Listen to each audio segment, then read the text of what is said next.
আমরা সাধারণ বাইকার সহ সবাই আমরা মাঠে থাকবো এবং এই মাঠে থেকেই আমরা এই সরকারকে পতন করে ফেলবো ইনশাল্লাহ। 1.5 লাখ টাকার বাইকে যদি 5,000 টাকা সরকার কর আরোপ করে, তাহলে 5 কোটি টাকার গাড়ি যারা ব্যবহার করে তাদের করটা কত আসে?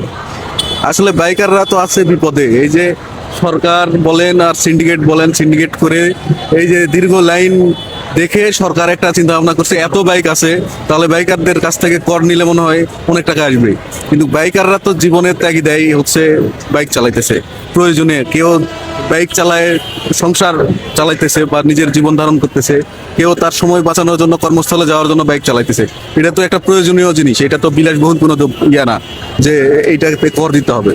আমরা তো কর দিই। লাইসেন্স আপনি হচ্ছে 10 বছরের জন্য যে লাইসেন্সটা করা হয় সেটা 25,000 টাকা লাগে। 25,000 টাকা 10 বছরকে আপনি ডিভাইডেড করলে প্রতি বছরে 2500 টাকা কর তো সরকার নিতেছে। কেন আবার নতুন করে এই কর আরোপ করা হবে?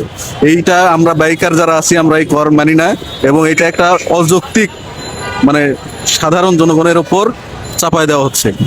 আমি এটার মানে তীব্র নিন্দা জানাচ্ছি।